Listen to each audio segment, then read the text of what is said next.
오늘은 아름다운 영주시의 와인 이야기 시즌3 2편 메를로, 조생조와 만생종의 차이를 주제로 세미나가 진행될 예정인데요.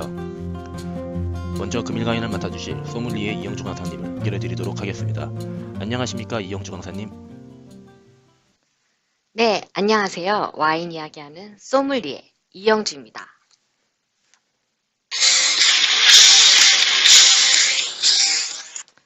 네, 와인 질문이 들어왔습니다. 네, 와인을 양조하는 포도 품종이 따로 있나요?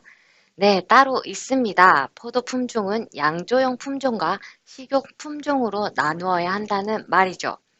양조용 품종이 바로 비티스 비니페라라는 포도 품종인데요. 네, 양조용 품종은 일반 식용 포도 품종보다 포도알이 작고 껍질도 두껍고 당도가 매우 높답니다. 포도알이 작고 껍질이 두껍기 때문에 먹을 때 껍질과 씨를 발라내는 것 자체가 참 귀찮은 일일 테죠. 이러니 식용으로 하기 어렵겠죠. 게다가 양조용 품종은 식용 포도 품종에 비해 당분이 2배 이상 높기 때문에 너무 달아서 먹기 힘들답니다. 네, 그렇습니다. 이런 양조용 품종은 척박한 땅에서 잘 자랍니다. 한마디로 비옥한 한국 땅에서는 양조용 품종을 만나기 힘들다는 말이죠. 척박한 땅에 뿌리 내린 양조용 품종은 힘들게 뿌리를 내리고 힘들게 양분을 빨아 올려 포도알의 그 양분을 저장합니다. 포도알의 수분보다는 당분을 더 응축해 에너지의 원천을 저장한다라는 말이죠. 그렇게 저장된 포도알의 양분은 귀한 생명의 원천이 될 겁니다. 비옥한 땅에서는 탱글탱글하고 과즙이 풍만한 포도가, 척박한 땅에서는 작지만 에너지가 꽉 찬 포도가 조물주의 공평함을 느낄 수 있는 순간입니다. 흥미롭습니다. 이런 양조용 품종에 대해 좀 더 깊이 알고 싶어지지 않았습니까? 그렇다면 시즌3 아름다운 영주시의 와인 이야기에서 양조용 품종에 대해서 이야기해드리겠습니다.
당신은 어떤 와인을 좋아하십니까? 라는 질문에 네, 나는 메를로를 좋아합니다. 라고 말해보세요. 그렇게 답하는 순간 와인을 좀 드셔보신 분이라고 하면 이렇게 말할 수도 있습니다. 메를로는 부드럽고 과일향이 좋지. 하지만 타닌이 적고 가격도 저렴하고 내 취향은 아니야. 네, 와인 좀 먹어본 사람은 이렇게 뭔가 딴지도 한번 걸어보고 싶고 좀 더 알고 싶은 거를 티내고 싶어 할 수도 있죠. 저도 한 번쯤은 그렇게 하고 싶으니까요. 이런 질문을 받았을 때 단순하게 메를로를 좋아한다라고 이렇게 포도 품종만 언급하지 마시고 좀 더 구체적으로 답변해 보시겠습니까? 네, 그러면 메모할 준비 되셨죠? 네, 좀 더 아는 척 하는 방법으로 나는 생떼밀룡이나 뽀무롤을 좋아합니다. 라고 한번 말해보세요. 무언가 혀 꼬부라진 소리가 많이 나는 걸 보니 있어 보이기도 합니다만 도대체 이게 무슨 말인가요?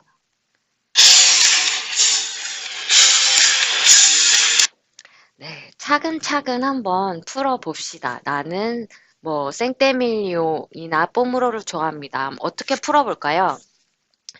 네, 오늘의 주제가 되는 메를로. 네, 메를로는 불어식 발음입니다. 메흘로. 이렇게 불어로는 메흘로라고 발음하고요. 영어로는 멜로라고 하면 되는 거죠. 그럼 멜로 버라이어탈. 색을 좀 볼까요? 네, 지금 제가 글라스에 담겨져 있는 이 색과 그리고 저희 뭐 이렇게 써머리 요약한 페이지에 나와 있는 설명을 좀 읽어드리자면 이게 딥 바이올렛, 딥 퍼플. 저희 지난주에 배운 뭐 까버네 쇼비뇽, 뭐 캡이랑 별반 차이가 없어 보이는 색깔입니다만 딥 바이올렛. 네. 진한 제비꽃색에 더 가까운 색을 가지고 있습니다. 향과 맛을 좀 체크해 볼까요?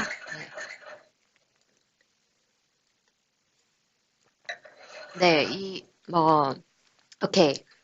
Merlot is known for its aroma of cherry, plum, mint, and black currant. Remember that cab flavor. Cab is towards strong black fruit, but Merlot is more mild than cab. And Merlot has a soft tannic structure than cab. 네, 메를로는요, 멀롯은 전반적으로 체리나 자두 향을 가지고 있습니다. 지난 시간에 배운 까버네 쇼비뇽과 좀 비교를 해볼까요? 네, 까버네 쇼비뇽은 전반적으로 블랙 과일 위주의 향을 가지고 있었는데, 메를로 역시 블랙 커런트라든가 블랙 과일 향을 가지고 있습니다만, 좀 더 가볍게 느껴지는 체리나 자두 향을 베이스로 깔고 있습니다.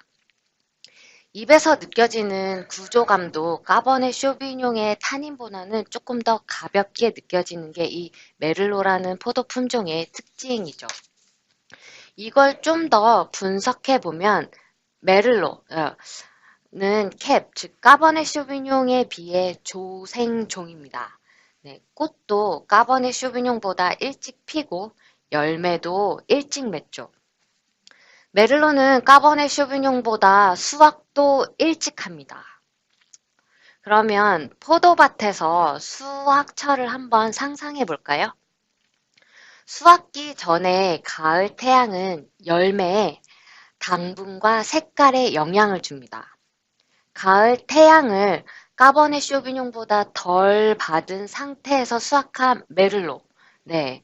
가을 태양을 받고 있는 중에 메를로는 빨리 수확을 하거든요, 캡보다. 그래서 빨리 수확하는 거를 조생종이라고 하고요. 캡은 늦게 수확하는 만생종이 되는 거죠. 이렇게 가을 태양을 까버네 쇼비뇽보다 덜 받은 상태에서 수확한 메를로는 캡에 비해 색과 향이 조금 더 가볍겠죠. 네. 한번 이렇게 조생종과 만생종을 좀 비교해서 수확철을 상상해 보시고, 네. 조금 더 전문가스럽게 메를로를 접근해 볼까요? 네, 지도를 보여드리겠습니다. 이렇게 프랑스 지도가 포도의 잎사귀처럼 생겼는데요. 네, 이렇게 잎사귀처럼 생긴 프랑스 지도에 여기 보이시죠? 예, 여기 보르도. 프랑스 남서쪽의 보르도 지역은 까버네 쇼비뇽으로 유명합니다. 라고 지난 시간에 배웠는데요. 보르도는 까버네 쇼비뇽뿐만 아니라 오늘 배우는 멜롯, 메를로 포도 품종으로도 굉장히 유명한 지역입니다. 그래서 프랑스를 조금 더 상상을 해보면요. 프랑스는 위도가 한국보다는 조금 더 위에 위치한 나라이거든요. 그래서 전반적으로 날씨가 일정하지 않습니다. 그만큼 수확철에 포도의 품질도 하늘에 맡겨야 한다라는 말이죠. 네, 수확이 성공적인 해에 와인은 정말 맛있겠죠? 근데 고집 있는 양조자들은요, 수확이 성공적이지 않은 해는 와인을 양조하지 않는 경우도 있습니다. 그럼 수확을 망친 해는 와인을 만드는 것을 아예 포기해야 하는 것인지가 그들의 고민이었을 겁니다.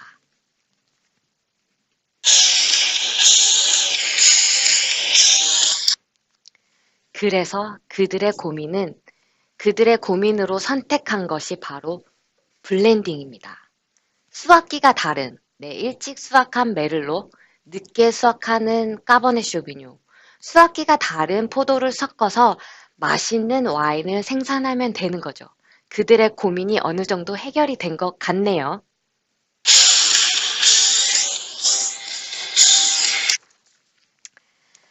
작황이 좋고 수확철에 비가 안 오면 까버네 쇼비뇽의 수확은 성공적일 겁니다. 그럼 더 강하고 진한 타입의 레드와인을 만들 테죠.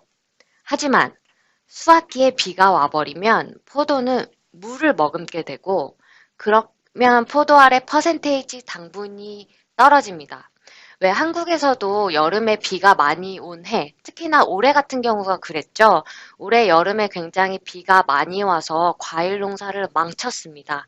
그래서 배도 뭔가 달지 않고 쓴맛이 나기 시작을 했고 포도알도 뭔가 연글지 않은 것 같아서 올해 명절 때는 솔직히 과일값이 굉장히 많이 올랐었거든요. 네, 프랑스도 마찬가지인 거죠. 수확기에 이렇게 비가 와버리면 포도가 물을 머금게 되고 그러면 포도 알의 퍼센테이지 당분이 떨어져 포도 농사를 망치게 되는 거거든요. 이럴 때 희망이 되는 게 바로 메를로 포도 품종인 겁니다. 일찍 수확해둔 메를로가 그들의 희망이 되는 거죠. 일찍 수확한 메를로, 늦게 수확한 까버네 쇼비뇽을 전문가가 잘 퍼센테이지 부를 조금 조절해가면서 잘 블렌딩해서 최고의 맛있는 와인을 만들겠죠.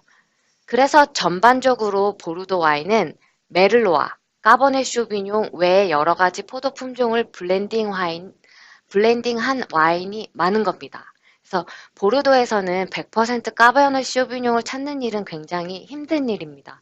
고가의 와인들은 전부 다 퍼센테이지 비율을 달리해서 블렌딩을 하거든요. 그래서 항상 보르도 와인을 먹을 때는요, 해마다 블렌딩 비율이 조금 달라지기 때문에 와인을 먹을 때 블렌딩 비율을 체크하고 와인을 마시는 경우도 있고요. 그리고 수확한 해를 가름하기 위해 빈티지를 체크하는 경우도 있죠. 와인 애호가들은 빈티지, 즉 포도를 수확한 해를 비교하는 이유는요. 빈티지의 작황, 즉 그 해의 태양과 비의 양을 가늠하고 와인을 즐기기 위해서 빈티지 체크를 하는 게 와인 애호가들의 또 다른 와인을 마시는 재미일 수도 있을 겁니다.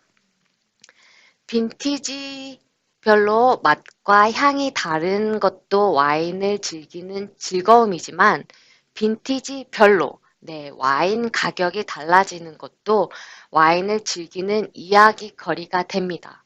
네, 이렇게 프랑스는요, 작황이 좋은 애랑 나쁜 애를 조금 분리해서요, 똑같은 브랜드의 와인도 와인 가격이 달라지거든요. 그래서 어떤 프랑스 샤또 몽로즈 같은 경우에는요, 굉장히 작황이 안 좋았던 해는 한 25만 원쯤 평이하게 가는데요. 이 와인의 기준이 한 그 정도 되거든요. 근데 2009년도는 굉장히 작황이 좋아가지고요. 보르도의 샤또 몽로즈 같은 경우에는 4배 이상 가격이 뛰어서 100만 원을 호가하는 와인이 되었습니다. 이렇게 프랑스는요, 빈티지별로 와인 가격이 달라지는 것도 와인을 즐기는 또 다른 재미라는 거죠. 아이고, 잠깐 숨 좀 돌리고요.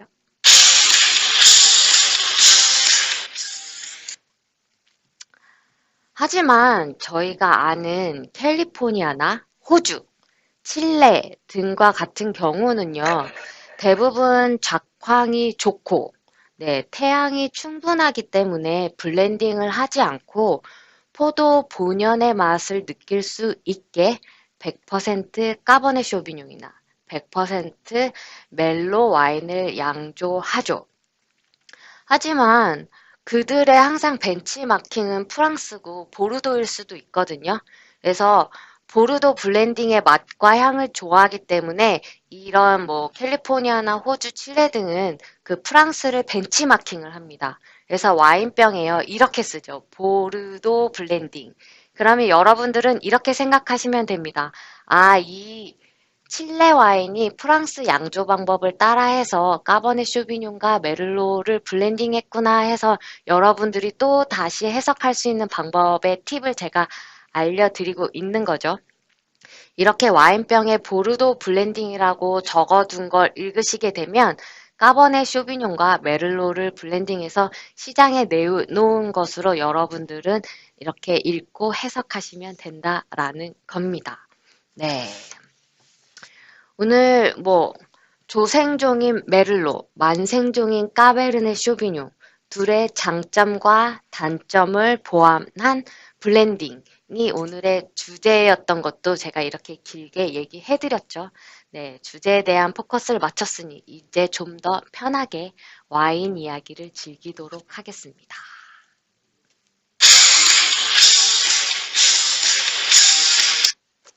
조금 더 전문가가 되어볼까요? 예, 프랑스 지도에서요, 보르도 부분을 확대한 지도를 조금 더 자세히 들어가 볼게요. 네, 이렇게 보르도 지도를 자세히 보면요, 제가 이렇게 사선으로 그어놨죠?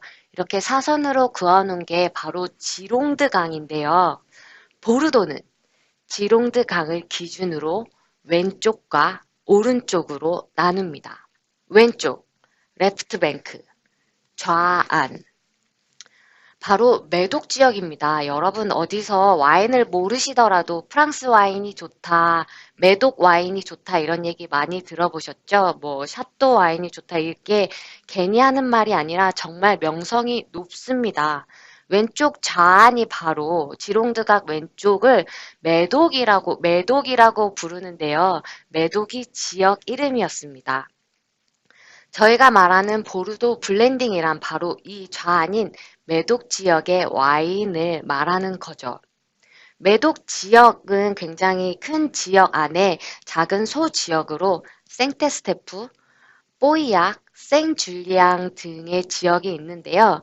이곳에서 매독 최고 등급의 와인이 생산됩니다. 샷도 무언가 하는 와인들이 전부 다 매독 지역에서 생산이 되는 건데요. 뭐 지난 시간에 언급해 드린 샤또 무똥 로칠드, 샤또 라피트 로칠드, 샤또 라뚜르, 즉 매독 1등급 와인. 네, 뭐 5대 샤또, 매독 1등급 와인이 5개가 있는 거, 5가지가 있거든요. 그 5가지 중에 3가지가 그 매독 지역 안에 뽀이약이라는 지역에서 생산이 되거든요. 그래서 와인에 관심을 가지게 된다면 100만 원을 호가하는 1등급 와인이 아니더라도 지역을 언급해서 와인을 구매하고 즐기게 되는 거죠. 그래서 100만 원의 1등급 와인 샤또 무똥 로칠드를 주세요가 아니라 내가 5만 원만 갖고 있으면 그냥 프랑스 뽀이약 지역의 와인 좀 추천해 주세요 하면 저렴한 가격으로 프랑스 뭐 1등급 와인이 가지고 있는 때루아라든가 포도 품질의 느낌을 조금 받으실 수가 있거든요. 그래서 와인을 주문할 때는 포도 품종뿐만이 아니라 지역으로도 와인을 주문한다라는 것도 한번 체크해 보시는 것도 좋을 것 같습니다. 이렇게 지역에 따라 맛과 향을 음미하는 것도 와인을 즐기는 또 다른 재미죠. 그래서 소믈리에가 소믈리에 대회나 소믈리에 시험 볼 때요. 와인을 보고 코로 향을 맡고 입으로 이렇게 와인을 마실 때요. 이렇게 얘기를 하죠. 아, 이 와인은 프랑스, 보르도, 매독 지역, 뽀이약 지역의 까버네 쇼비뇽으로 만든 와인입니다. 라고 이렇게 주저리 얘기할 수 있는 것도요. 전부 다 와인에서는 그 맛과 향이 있거든요.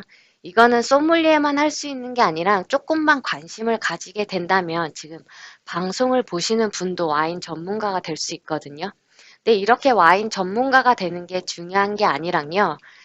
와인을 즐기는 행복은요, 제가 이 와인을 한 잔을 마시면서 프랑스를 가지 않아도 프랑스 땅을 밟고 있는 즐거움이 있기 때문에 와인을 좋아하시는 분들은 이렇게 세계 지도를 걸어놓고 와인으로 세계를 밟는 것도 괜찮기 때문에 또 다른 세계 여행을 하는 즐거움을 와인에서 찾는 것도 좋을 것 같습니다. 네.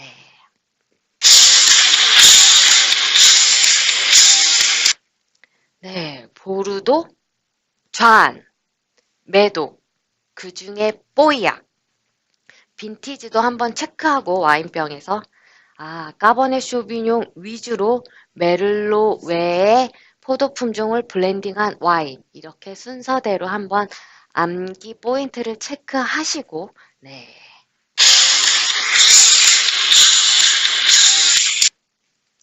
또다시 지금 이 지도를 보겠습니다. 예, 저희 지롱드강을 기준으로 왼쪽만 설명을 해 드렸는데요. 그 지롱드강을 기준으로 오른쪽, 레프트 뱅크, 우한을 조금 더 볼까요? 오른쪽에 지도에 포커스를 맞추면 오른쪽 또한 고급 와인 생산지로 유명한 곳이 리브르네라는 곳입니다. 그 안에는요, 메독 안에 뭐 생테스테프, 뽀이약, 생줄리앙이 있었던 것처럼 리브르네라는 지역 안에는요, 생떼밀리온과 뽀이약이라는 지역이 있거든요. 이 뽀이약은요, 네, 까버네 쇼비뇽보다 오늘의 주제가 되는 멜로 위주로 블렌딩 와인을 조금 더 고급스럽게 양조하는 지역입니다. 보르도의 지롱드강을 기준으로 심어지는 품종의 차이가 굉장히 크죠. 네, 토양이 달라서 심어지는 포도 품종이 다른 겁니다. 네, 까버네 쇼비뇽 위주로 만드는 메독 지역은요, 자갈밭으로 되어 있거든요. 이렇게 돌밭으로 되어 있는데, 이 자갈밭에 메를로를 심어져 있으면 메를로가 별로 힘을 못 씁니다. 하지만 메를로라는 포도 품종은 진흙밭에서 조금 더 섬세하고 엘레강스한 와인을 만들어내거든요. 우리가 지금 포커스를 맞추고 있는 보르도 우안의 생떼밀뇽, 특히나 뽀무롤 지역이 이 진흙으로 된 포도밭이기 때문에 이 보르도의 오른쪽에서는요, 오늘 배우는 메를로라는 포도 품종이 고급지게 심어지는 거죠. 그래서 영국 영화나 미국 영화에서 많이 등장하는 와인 중에 페트리스라는 와인이 있거든요. 와인 이름이 페트리스입니다. 이 페트리스 와인은 뽀무롤이라는 지역에서 이렇게 생산이 되는 와인인데요. 빈티지별로 500만 원을 호가하는 와인이거든요. 오늘 당신은 어떤 와인을 좋아하십니까? 라는 질문에 나는 생떼밀뇽이나 뽀무로를 좋아합니다. 라고 말했었던 게 바로 프랑스 지역명을 말하는 거였습니다. 이렇게 지역만 얘기해도 우리는 자동적으로, 반사적으로, 메를로 포도 품종을 고급스럽게 만든 메를로 포도 품종을 좋아하는구나, 라고 그 사람의 성향을 알게 되는 거죠. 그냥 가볍고 편한 와인이 아니라 비싸고 고급진 와인을 좋아합니다, 라고 말하는 것과 똑같습니다. 네, 그러면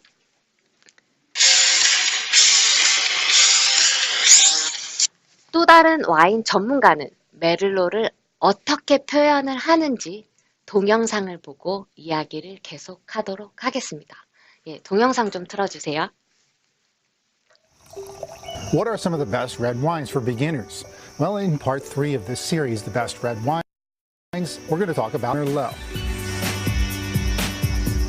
Merlot's origins can be traced back to the Bordeaux region of France, and to this day, it's still one of the main two grapes used in Bordeaux wines. Now, the name is similar to the French word merle, which is a blackbird, and that makes sense when you see the grape clusters because they're really dark black and blue. If Cabernet Sauvignon can be considered king of all wines, then Merlot is probably queen of all wines. They're both neck and neck as far as the most planted red grapes in the world at over 700,000 acres each. More recently, Merlot has kind of fallen out of popularity, and a lot of people in the industry suspect that it has something to do with the movie Sideways. It's called the Sideways effect. The movie sort of dissed Merlot a little bit. People in the industry say that sales dropped off significantly after that movie. I think that's a shame if that's true, because Merlot makes some of the most delicious and most celebrated wines in the world. The one thing that Merlot is definitely known for is its soft, velvety, and smooth texture. And for that reason, it's often used to smooth out more austere grapes like Cabernet Sauvignon. Now, in places like Bordeaux, France, where the weather is variable and the harvest is different every year, winemakers hedge their bets a little bit by blending grapes together. That's why in Bordeaux you'll see it used primarily as a blending grape.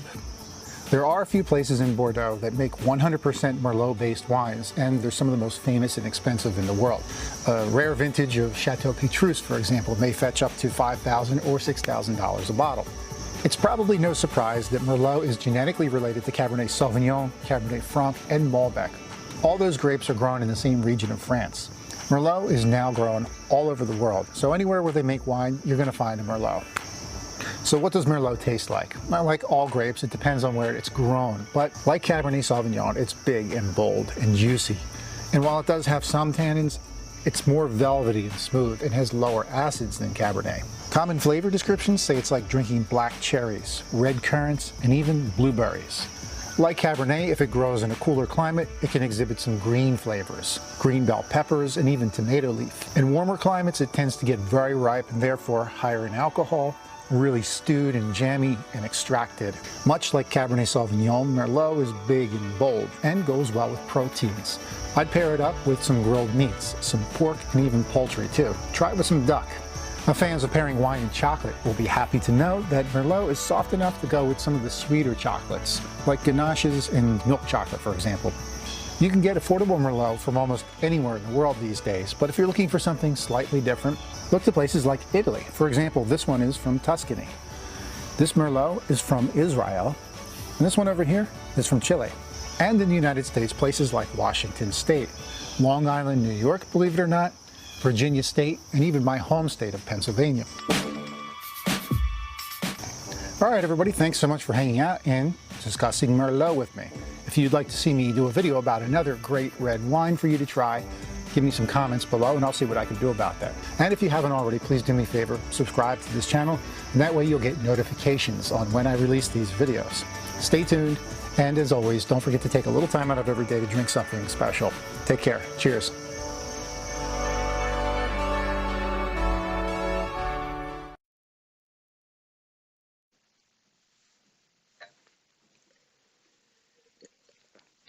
네, 펜실베니아의 와인 전문가님 감사합니다.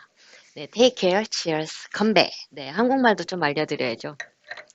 또 다른 와인 전문가의 말을 조금 다시 반복해 볼까요? 제가 이렇게 메모를 했는데, 네, 메를로는 프랑스 검은 새 이름에서 따왔다고 이렇게 얘기를 하네요. 네, 포도알이 까매서 이렇게 검은 새 이름을 따와서 메를로라고 이렇게 이름을 지었고요. 포도 품종 이름을. 보르도 블렌딩에서 사용한다고 말했죠. 이건 저희가 벌써 배웠기 때문에 다 알고 있는 부분을 이분이 또 언급해 주셨군요.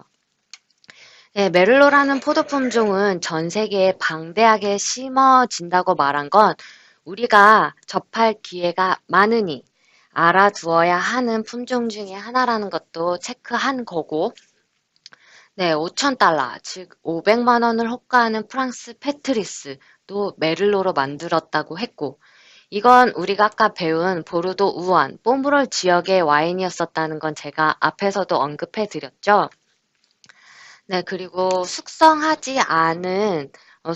오래 하지 않은 와인은 뭐 그린 페퍼 풍미를 가지고 있다고 했고, 네, 따뜻하고 태양이 많은 지역은 이렇게 잼 같은 되게 단향이 조금 많이 올라오고 묵직한 타입의 잼이하고 하이 알코올을 느낄 수 있다고 했습니다. 네, 포도가 심어지는 지역에 따라 맛과 향에 영향을 준다는 걸 체크할 수 있겠군요.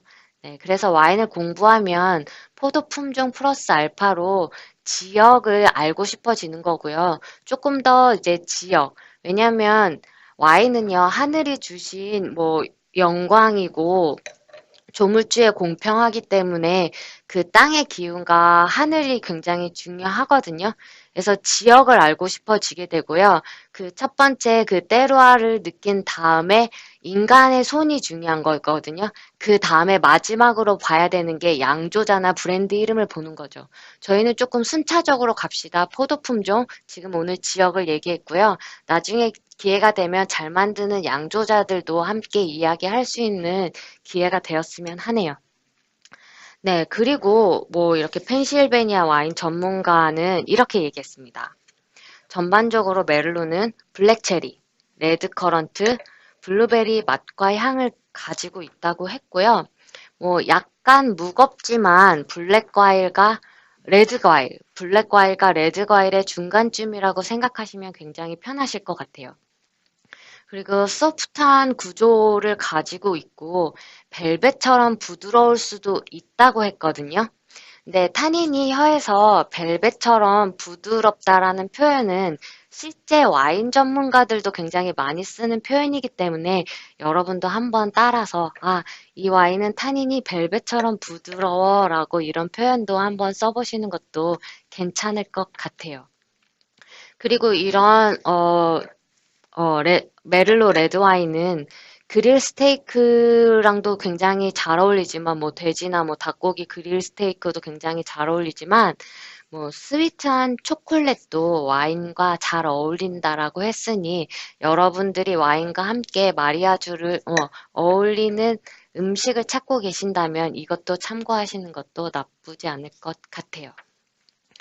메를로가 보르도 품종이지만, 메를로 하면 항상 보르도가 제일 먼저 연상이 돼야 되는 거거든요. 이건 공식과도 같은 거거든요. 하지만 전 세계가 이 메를로 포도 품종이 많이 심고 있기 때문에, 뭐 다른 나라에서는 뭐 500만 원이 아니라, 1, 2만 원대의 와인을 많이 찾을 수 있다라고도 이렇게 언급을 했으니까요. 실제로도 여러분들이 뭐 요즘에는 마트에 와인 섹션이 커졌죠. 마트나 와인샵에 가서도 1, 2만 원대 메를로 찾기 쉬우시거든요. 그래서 오늘 와인 강의 들으셨으니까 한번 메를로 포도 품종을 비싸지 않게 사서 테이스팅 해보시는 것도 아주 좋은 기회가 될 것 같아요. 이렇게 나는 학습을 핑계로 한잔하는 거는 정말 행복하지 않습니까? 네, 저는 핑계 삼아 술 마시는 게 너무너무 좋은데요. 네, 이렇게 지금은요, 제가 생방송 중이지만 정말 많은 이야기를 해드리려고 노력하고 있거든요. 제가 생방송 중에 버벅거리고 있더라도 여러분들은 애교로 봐주시고요. 네, 저는 뭐 이렇게 오늘 와인 마시면서 계속 방송을 하고 있는데 오늘은 제가 100% 메를로가 아니라 프랑스 보르도는 아니지만 프랑스 내에서도 보르도 블렌딩의 벤치마킹을 해서 남프랑스나 다른 지역에서도 보르도 스타일로 블렌딩을 해서 병입해서 전 세계로 수출하는 경우가 많거든요. 이거는 프랑스 남쪽의 랑구독 루시옹이라는 지역, 와인. 한번 조금 더 자세히 볼까요? 비춰주실 수 있으면 비춰주시고요. 저는 지금 앞에 카메라를 다루고 있는 잘생긴 관계자분과 함께 둘이서 방송을 진행하고 있는데요. 지금 마시는 와인은 메를로 60%, 까버네 쇼비뇽 40%를 블렌딩한 프랑스 랑구독 루시옹 지역의 와인입니다. 브랜드명은 일부러 언급하지 않을게요. 그냥 5만 원대 이하로 편하게 살 수 있는 레드 와인을 제가 골랐고요. 지금 드시는 와인을 꼭 같은 브랜드가 아니더라도 여러분들이 다른 브랜드의 와인을 조금 더 도전해 보셔도 되지만 이 브랜드 와인이 조금 궁금하시다고 하면 여기 보이시죠? 제 이메일 주소가 있습니다. 제 이메일 주소로 아름다운 영주씨 정말 좋은 강의 들었어요. 내지는 지금 영주 선생님이 드시는 와인이 너무너무 궁금해요 라는 분도 저한테 이렇게 이메일 주셔도 되거든요. 이메일 이렇게 주시고 저는 저의 칭찬에 피드백을 더 간절히 원하고 있기 때문에 칭찬해주면 제가 좀 춤추면서 또 좋은 와인을 이렇게 꺼내드릴 수도 있으니까요. 네, 좀 긍정의 답변해 주시면 저는 너무너무 행복할 것 같고요.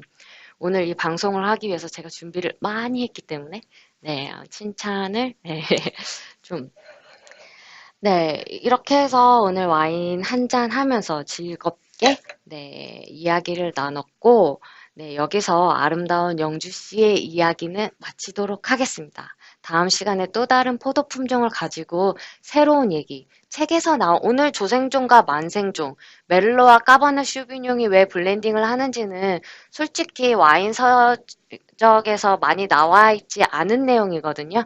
가급적이면 이렇게 새롭게 다가가지만 여러분들의 생각을 조금 트일 수 있는 이야기로 접근할 테니까요. 관심 있게 방송 봐주시고요. 다음 주 이 시간에도 여러분들을 찾아뵙겠습니다. 오늘 이야기는 여기서 마치도록 하겠습니다.